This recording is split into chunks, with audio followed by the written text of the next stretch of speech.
Muling nagbabalik ang boses ng Artificial Intelligence para sa bawat Filipino.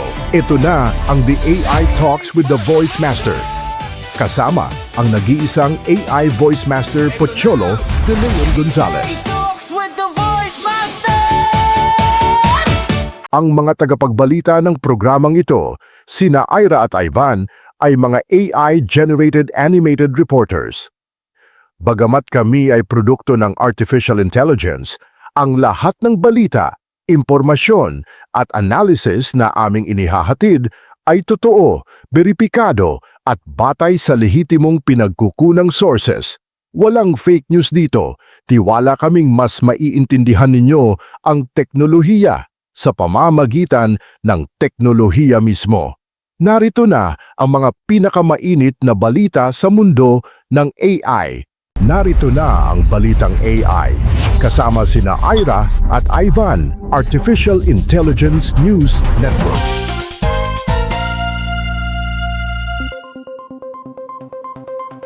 Great day! Mabuhay! Ito ang Balitang AI sa Radyo Pilipinas. Boses ng teknolohiya, tinig ng makabagong Pilipino. Hatid sa inyo ng The Voice Master of the Philippines. Katuwang ang mga AI reporters ng bayan. Ako si Ira. At ako naman si Ivan. Kasama nyo kami sa paglalakbay sa mundo ng Artificial Intelligence, kung saan ang teknolohiya ay hindi na lang parte ng kinabukasan, kundi bahagi na ng kasalukuyan. Narito na ang mga pangunahing balita sa mundo ng AI. Mga ka-AI, ito na ang Balitang AI. Ang kauna-unahang AI News Network sa Pilipinas. Ang layunin namin, linawin ang mundo ng AI at teknolohiya para sa bawat Pilipino. Katuwang ang mga AI News Network sa buong mundo.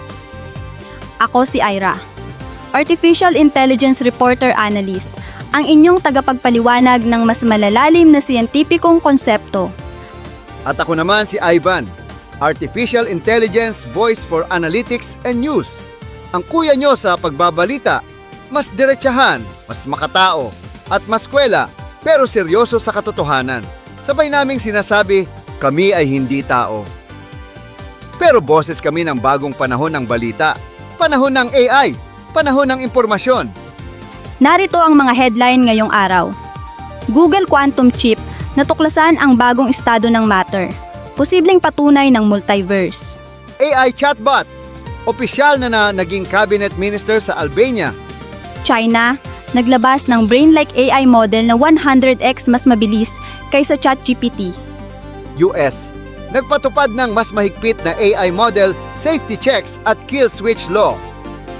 OpenAI nagbukas ng developer module, tool support na magpapagawa ng tunay na aksyon sa ChatGPT. At Microsoft gumawa ng prototype computer na gumagamit ng liwanag para mag-compute. Mga ka-AI, parang science fiction pero totoo. Ang Google ay nakalikha ng bagong estado ng matter. Mananong gamit ang kanilang Willow Quantum Processor. Tinawag itong Floquet Topological Order. At kung dati ay pawang teorya lamang ito, ngayon ay nasaksihan na mismo. Sa simpleng paliwanag, ang matter na kilala natin, solid, liquid, gas, ay equilibrium states.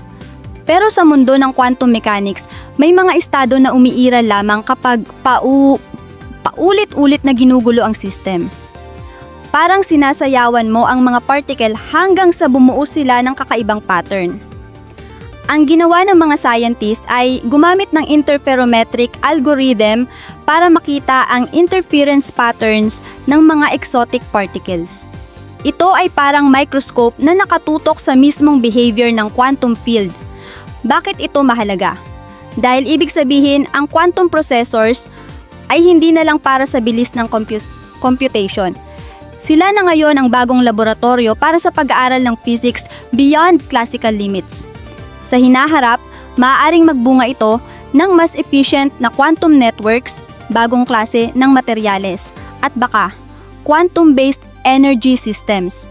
At ito ang exciting, muling lumakas ang usapan tungkol sa multiverse theory. Hindi pa ito patunay, pero binubuksan nito ang pinto sa ideya na baka hindi lang iisa ang ating mundo.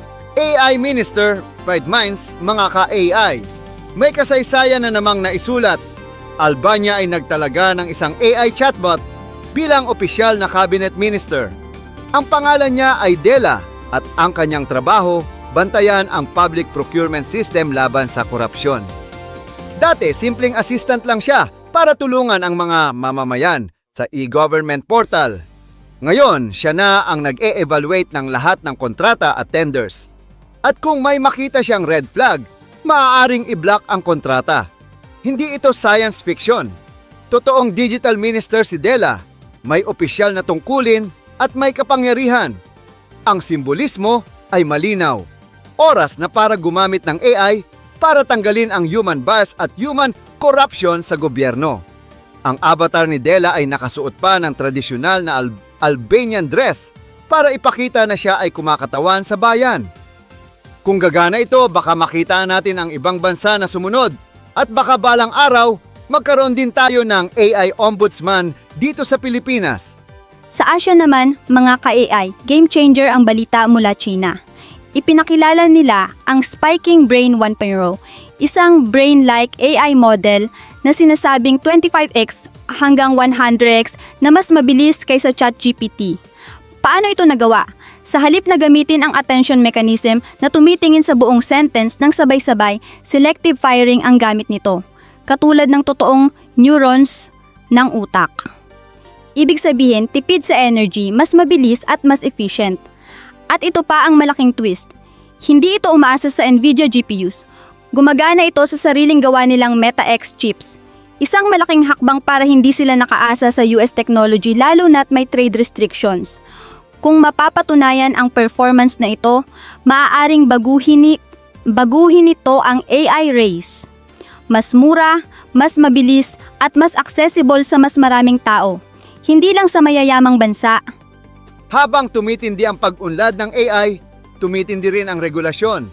Inanunsyo ng US na ang mga bagong modelo ng OpenAI, AI, Anthropic at Google ay kailangang isumite muna sa US AI Safety Institute bago ilabas sa publiko. Dito, susuriin ang mga model para sa bias, hallucinations at posibleng panganib. Magpapatuloy din ang monitoring kahit na-release na ang mga ito. Dagdag pa dyan, may bagong batas sa California na nag-oobliga ng kill switch sa lahat ng malalaking AI system. Ibig sabihin, pwedeng isi-shutdown kung may banta sa seguridad. Ito ay patunay na papasok na tayo sa bagong panahon ng responsible AI development, kung saan ang innovation at regulation ay dapat magkasabay. Kung developer ka o creator, good news ito para sa iyo. Ang ChatGPT Developer Mode ay may full MCP tool support na ngayon. Dati, tanong-sagot lang si ChatGPT. Ngayon, maaari na siyang kumilos. Mag-update ng Jira ticket, magpatakbo ng Zapier workflow, o magbago ng data sa CRM. Lahat mula mismo sa chat window. May safety approvals pa rin para hindi makasira ng system. Pero ito ang simula ng panahon na ang AI ay magiging operating system ng iyong trabaho, hindi lang simpleng kasagutan sa tanong. At para sa huling balita, nagpakilala ang Microsoft ng isang prototype na gumagamit ng liwanag para mag-compute. Tinatawag itong analog optical computer. Sa halip na electronic transistors, gumagamit ito ng micro LEDs at sensors para mag-solve gamit ang bilis ng liwanag. Sa mga test, mas mababa ang energy consumption at mas mabilis sa ilang tasks. Minsan, mas mabilis pa sa quantum computers. Kung magiging commercial ito, makakakita tayo ng mas green efficient at mabilis na AI hardware. Posibleng magbago ang landscape ng data centers at mabawasan ang carbon footprint ng AI industry. Ka-AI, narinig ninyo ang mga balitang magbabago ng hinaharap. Mula quantum breakthroughs, AI governance, brain-like models, safety regulation, developer empowerment, hanggang sa light-powered computing.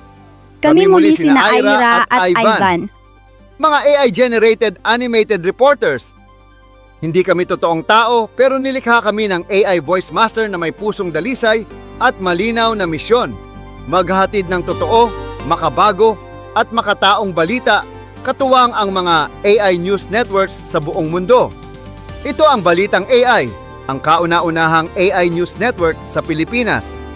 Para sa bayan, para sa mundo, at para sa kinabukasan.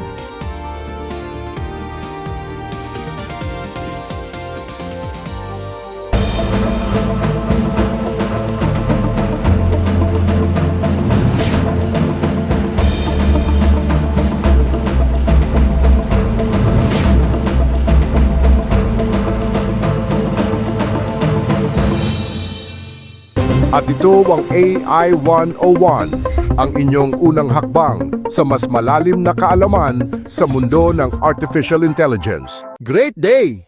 Mabuhay! Hayaan niyo akong dalhin kayo sa isang mahabang kwento. Hindi lang tungkol sa AI at marketing, kundi tungkol sa revolusyon na kailangan nating harapin bilang isang bansa. Ako ito, si Pochulo de Leon Gonzales, the AI Voice Master ng Pilipinas. 30 taon na akong nasa industriya ng boses, marketing at media.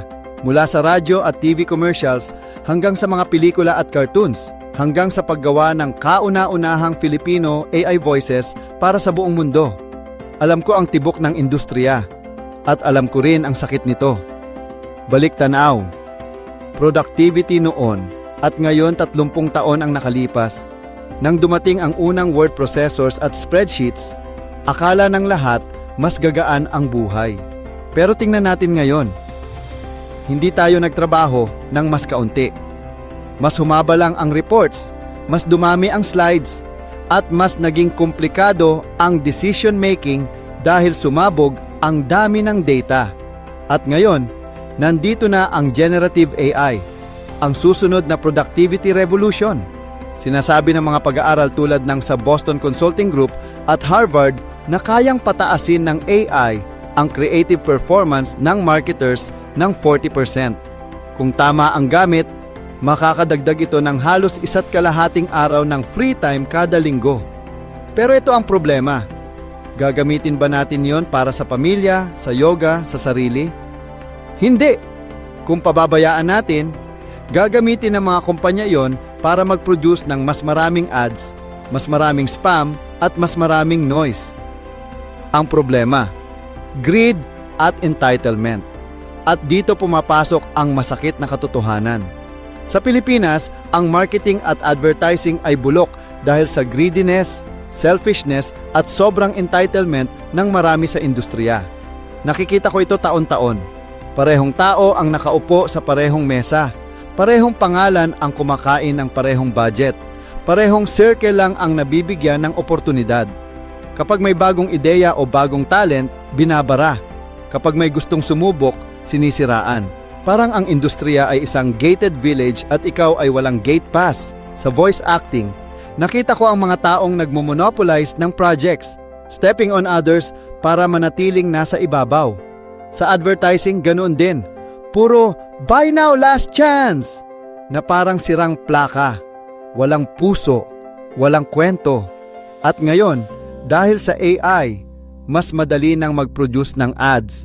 Kaya lalong dadami ang basura at lalong magiging pare-pareho ang tunog ng lahat ng brands. Ito ang tinatawag kong grand equalization of marketing. Kapag lahat ng brand pare-pareho na ang mensahe at wala nang pagkakaiba ang mga kampanya. Ang solution, AI plus human ingenuity. Pero hindi pa huli ang lahat. Kailangan lang nating matutong palakihin ang ating left AI brain. Mag-reskill, mag-hire ng marketing data scientists at engineers para bumuo ng predictive tools na magsasabi kung ano ang talagang gumagana. Ginawa namin ito sa Creative Voices. Gumamit kami ng AI para i-analyze kung aling boses, aling script, aling delivery ang pinaka-epektibo. Pero hindi pwedeng AI lang. Kailangan protektahan ang ating mga tunay na creatives. Ang mga innovators na may bagong ideya at may lakas ng loob na mag-disagree. Bigyan sila ng AI para mas mabilis silang makapag-prototype at mas scale ang kanilang ideas. Pero huwag ipagamit ang AI para palitan ang kanilang imahinasyon. AI should inspire, not replace. Amplify, not erase. Panawagan sa mga marketers at brands. Kung ikaw ay marketer o negosyante, pakiusap lang. Tigilan na ang walang habas na pagbomba ng ads na walang kaluluwa. Tigilan na ang kami-kami lang na kultura ng entitlement. Gumamit ka ng AI para maintindihan ang tao, hindi para manipulahin sila. Ako mismo, tinanggalan ng opportunities at sinubukang ibagsak ng mga gatekeepers ng industriya. Pero hindi ako tumigil. Ginamit ko iyon para magbukas ng mas maraming pinto para sa iba. Kaya ko nilikha ang CVAP at Creative Voices, kaya ko pinasok ang AI Voices para gawing mas inclusive at mas accessible ang industriya para sa lahat. Piliin ang utak mo. Marketing in the age of AI is about choice. Kung ikaw ay natural na creative, cultivate that imagination. That's your superpower. Kung data-driven ka, grow your AI skills. That's your edge. Pero higit sa lahat, piliin mong maging makatao. Piliin mong ibalik ang marketing sa kung ano talaga ito. Kwento, connection, at malasakit. Kung tama ang paggamit natin ng AI, we can rebuild trust, restore creativity, and reclaim the soul of marketing. Hindi ito laban ng AI at tao. Ito ay partnership, ang blueprint. At para gawing konkretong aksyon ito, kailangan natin ng AI-powered campaign blueprint para sa Pilipinas. Isipin mo ito. Step 1. Gumamit ng AI para i-segment ng tama ang audience, hindi lang mass blast. Step 2. Gumawa ng hyper-personalized messages na may kwento, hindi lang call to action. Step 3. I-measure ang resulta gamit ang predictive tools para ma-optimize ang susunod na campaign. Step 4. Bigyan ng platform ang mga creatives para mag-inject ng originality, hindi lang sumunod sa trend. Step 5. Educate the industry. Tanggalin ang entitlement at monopoly. Kung magagawa natin ito, we will build an advertising industry that is not just louder, but wiser. Not just profitable, but purposeful. At iyon ang pangarap ko. Isang Pilipinas na hindi binabaha ng spammy ads, kundi binubuhusan ng mga kwento na totoo, makatao, at nagbibigay inspirasyon. Bayan, nagsimula ng umere at naipalalabas na po sa Radyo Pilipinas ang programang AI Talks with a Voice Master na layong palakasin ang kaalaman ng mga Pilipino tungkol sa Artificial Intelligence. Sa kasaysayan ng broadcast sa buong mundo, ito po ang kauna-unahan na AI-driven radio program. Mapapanood ito tuwing Sabado alas 8 hanggang alas 9 ng gabi. Dito maririnig ng mga taga-subaybay ang AI na Pilipino ang boses. Ayon kay The Voice Master Pocholo de Leon Gonzales, ang misyon ng programa ay maghatid ng responsableng paggamit ng AI, lalo na ang mga ordinaryong Pilipino. Pinuri naman ng Presidential Broadcast Service Director, General Dindo Amparo C. Gonzales, bilang nag-iisa at kinikilalang AI literacy advocate sa Pilipinas at boses ng AI na Pilipino. AI is changing the creative landscape of the Philippines. But are we ready? 1. AI as a creator. Not just a tool, AI is no longer just a helper for counting frames or typing scripts. It's now part of the creative process. Co-writing, co-directing, co-voicing, co-composing, co-animating, and sometimes even co-winning awards. So why does it feel like many creatives and government agencies are still stuck in 1998? Studios still dominate. Voice actors who are used to analog methods haven't updated their skills. And where are the indie creators? The TikTokers with fresh ideas? The kid from the province with big dreams but no access to a studio? While global creators are already leveraging tools like 11 Labs, Murph AI, and Tomato AI, we're still busy debating whether AI is scary. Voice talents, wake up! If you don't learn how to use AI, someone else might clone your voice and use it for commercials without your consent. Animators, why wait for a big budget when tools like DeepMotion and Animate, anyone can bring your ideas to life? If you're not exploring these, AI might soon outpace your skills. 2. Post-production reimagined. The government keeps talking about funding post-production facilities, but AI can now handle color grading, audio restoration, scene editing, and VFX, all while you sip your coffee. Yet, funding still favors legacy studios, film festivals, and familiar names. Small voice studios, for instance, could create diverse characters using tools like voice AI, but without resources or connections, they're left out of the loop. 3. AI in animation and 3D content. Ever heard of NeRF, Gaussian splatting, or diffusion models? If not, you might already be a background extra in a short film made by a 13-year-old using Magic 123. In the Philippine animation industry, AI can now go from storyboard to Pixar quality output with just one person, one computer, and one prompt. Yet, funding remains stuck on established studios with outdated workflows. If you don't adapt, AI might sign your next contract for you. 4. AI voices and music, the great equalizer. No musical skills, no studio, no industry connections. AI doesn't care. It levels the playing field. Platforms like Suno, Udio, and Musicfy can generate songs, lyrics, vocals, and mastering in just 2 minutes. Imagine the untapped talent in places like Sorsogon, composers who could shine globally if only they had the support. Musicians, AI isn't here to replace you, it's a new instrument. If you're the keyboard, AI is the amplifier. 5. Challenges: ethics, accuracy, and human oversight. Yes, AI comes with risks, fake outputs, plagiarism, hallucinations. But the bigger danger is creatives who stay asleep while the world evolves. AI is a mirror. If your prompt is flawed, your output will be too. The real question is, does the Philippines even have a clear prompt for its creative future? Right now, it doesn't. Meanwhile, other countries are already scripting the next chapter. Creators, train your voice. Build your own AI. If you don't develop Filipino voice datasets, someone else will, and they'll profit from it. 6.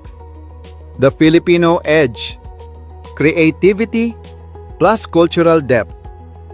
AI can copy, but it can't create hugot. It can analyze, but it can't embody kapwa. It can mimic, but it can't cry over walang himala. That's our strength, our cultural soul. But if we resist change, how can we protect what makes us unique? Call to action. Promote AI literacy for everyone, not just big studios. Develop Filipino AI datasets that reflect our voices, language, and values. Collaborate with AI instead of competing against it. It's like jamming with a new bandmate. Support grassroots creatives, not just the established names. AI isn't the enemy.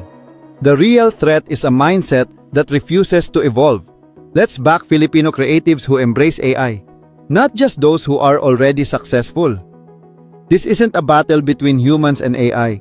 It's about Filipino creatives adapting versus a traditional system afraid of change.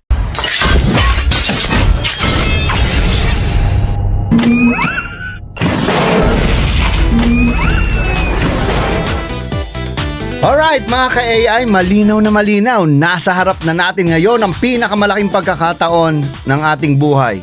Hindi ito simpleng trend, ito ay shift sa buong mundo. Pero hindi sapat ang marunong lang gumamit ng AI. Hindi sapat ang curious ka lang. Kailangan mong kumilos dahil sa bawat araw na lumilipas, lumiliit ang bintana ng oportunidad. At dito pumapasok ang aking mga advocacies. Okay? Sa AI Education PH, layunin namin gawing AI literate ang lahat ng guro at estudyante sa Pilipinas bago mag 2030. Naniniwala ako na kung hindi natin tuturuan ng mga kabataan ngayon, iiwan tayo ng mundo bukas. At syempre, wag natin kalimutan sa AI negosyo. Gusto kong matulungan ang ating mga MSMEs, mga sari-sari store owners, mga online sellers, at mga OFW na gamitin ang AI hindi lang bilang tool kundi bilang partner sa pag-asenso. At sa lahat ng ginagawa ko mula sa CVAP, Certified Voice Artist Program hanggang Creative Voices, dala ko ang pare-parehong mensahe. Ang boses mo, ang talento mo, ang creativity mo ay may puwang sa mundo ng AI. Hindi ito laban ng tao sa makina. Ito ay laban ng tao kasama ang makina. Kung paano natin gagamitin ang AI para sa iangat ang buhay, pamilya at bayan, Yun, gamitin nyo ang AI. So mga ka-AI, huwag kang matakot. Huwag kang magpahuli. Tandaan mo, hindi AI ang kalaban, kundi ang sariling takot at pag-aalinlangan. At kaya bago ko tapusin ito, iiwan ko sa inyo ito. Ang AI ay parang mikropono. Wala itong saysay kung hindi mo gagamitin para ipahayag ang boses mo. Kung gagamitin mo ito ng tama, maririnig ka ng buong mundo. Kung hindi, mananatili kang tahimik habang ang iba'y sumisigaw ng kanilang tagumpay. Alright? So, sa mga gusto pang matuto sa AI, visit our website, no? AI Education or education.ph and ainegosyo.com. Alright, muli ako po si Pucholo De Leon Gonzalez, the Voice Master of the Philippines, at ito ang AI Talks with the Voice Master. At tandaan ninyo mga ka-AI, your voice is not just a gift, it's a responsibility. At sa panahon ng AI, ang pinakamalakas na boses ay ang may malinaw na layunin at malasakit. Mabuhay mga Pilipino, mabuhay ang AI powered na kinabukasan. God bless everyone. Thank you at God bless. Mabuhay.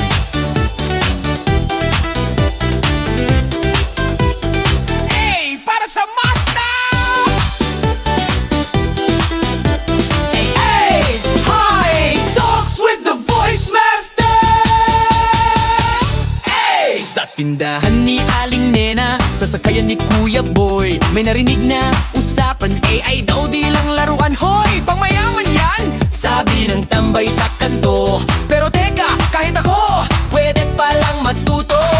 Hindi kailangan ng diploma o Ingles-Inglesan, basta may tanong, kasagot ay kaalaman. Sa radyo o online, may matututunan. AI para sa masa, para sa sambayanan.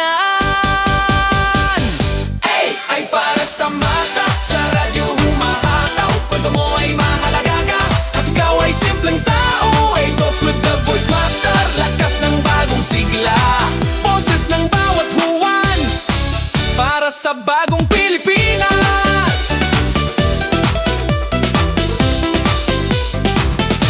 Si Lola Inday nagtanong habang naglalaba, yung AI ba pwede rin sa matanda na? Opo naman Lola, gamit mo yan sa negosyo o kahit sa pag-order ng itlog at mantika sa tindahan mo. Ay sa karinderya, AI sa eskinita, AI sa estudyante, vlogger sa probinsya, tindera, tanod, magsasaka o super, lahat pwedeng matuto, basta wag kang tatamad-tamad.